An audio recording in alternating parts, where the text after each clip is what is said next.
Hi, I'm Kevin and welcome to Vantage's series of essential English videos. Here we're going to be looking at considering alternatives and making decisions. Decision making is a central responsibility of managers everywhere. It means defining the process and identifying the factors relating to it. Let's briefly take a look at the key steps in a typical decision-making process. Step number 1, define your objectives. Number 2, collect data and information. 3, consider the options. 4, choose the best course of action. 5, implement your decision. 6, monitor the effects. In this video, we're going to focus on 2 of those 6 steps.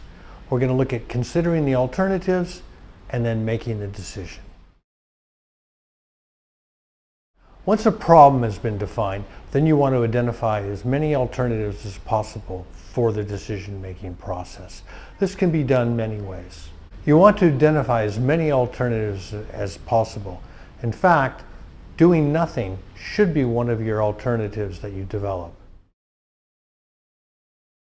We often use conditional sentences with the word if, when we discuss alternatives.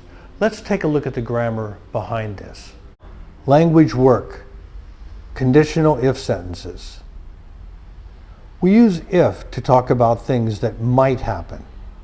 If we buy this software, perhaps we will buy it, perhaps we won't.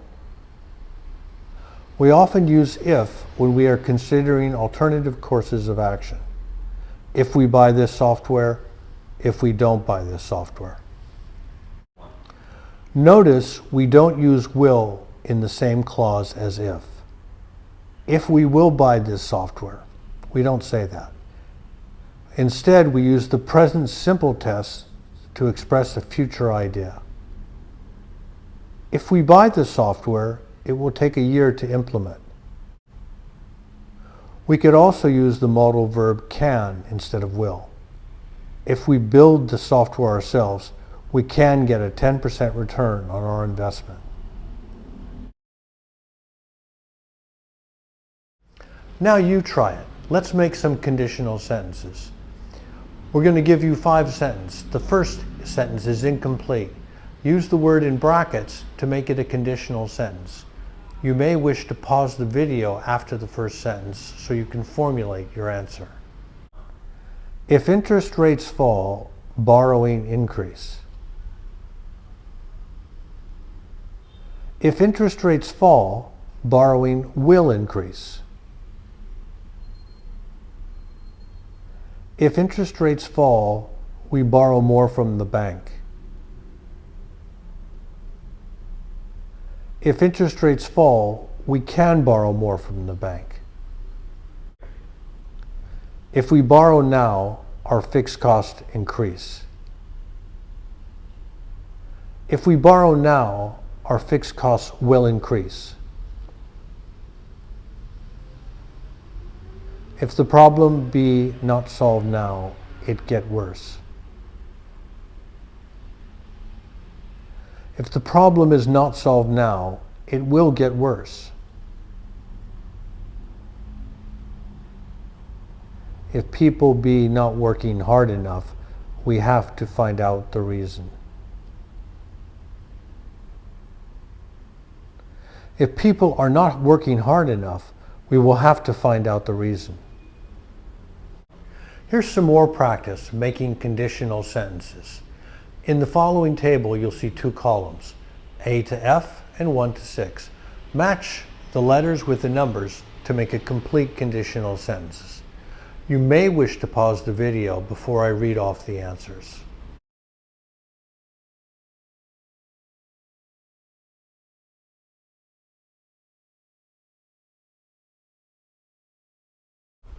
Here are the answers to the table. A. If it works, we will recoup our initial investment in 3 years. B. If we go ahead and buy it, we'll have to re-engineer the whole company. C. So what happens if we don't buy this software?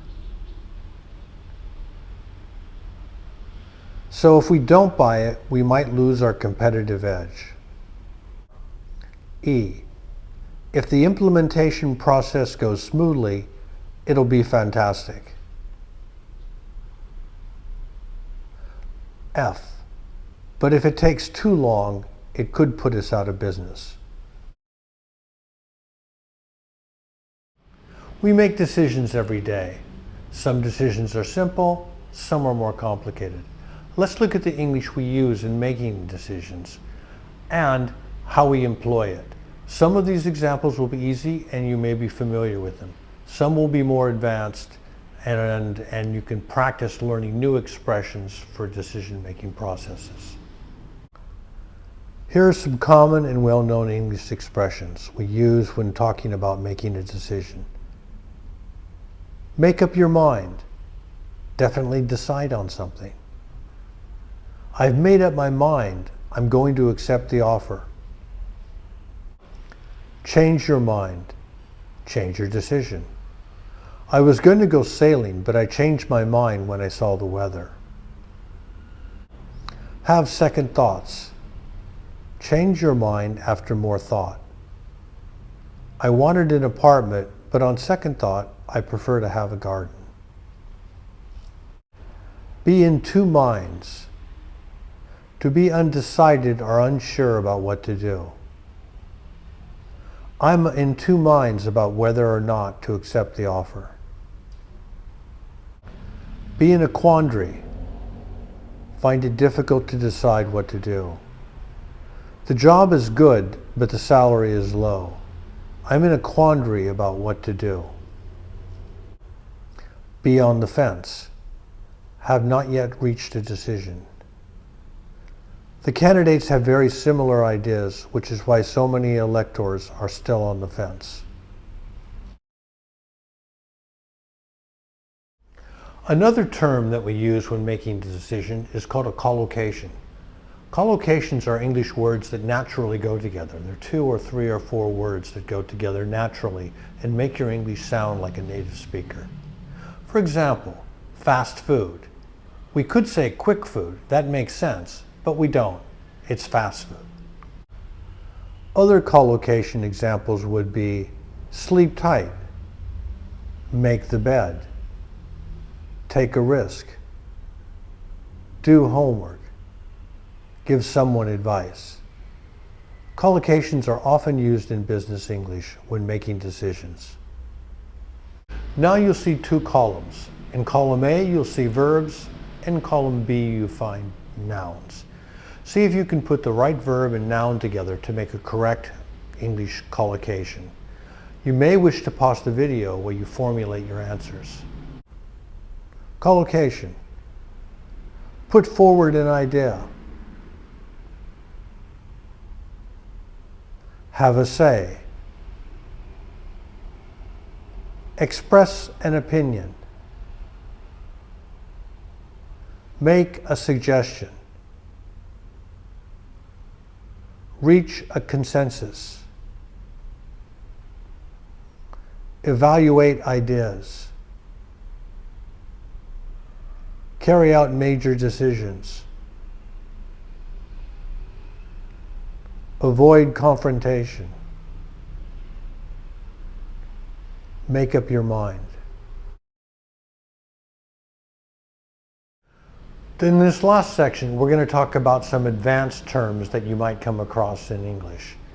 These words may be new to you. That's all right. There's only 6 of them, so you may wish to learn them. We'll go through each one, give a definition, and I'll give you an example sentence. A discussion where different expert opinions are heard before a decision is made. That's a consultation. They have improved product standards in consultation with customer representatives. An argument or open conflict. Confrontation. There were several violent confrontations between rival gangs. Something you agree to accept or do in order to reach an agreement or end an argument. That's a concession. The government gave tax credits to special interest groups as a concession to passing their legislation. An agreement where you get part of what you want. That's a compromise. To avoid an argument, always be ready to seek compromise. General agreement between a group of people. This is a consensus. The general consensus of the group was to go ahead with the plan. Today we've discussed a lot of vocabulary about considering alternatives and making decisions. We've hoped we've added to your business English vocabulary. You can always practice more with the downloadable worksheet. We'll look forward to seeing you in the next video. Thank you very much.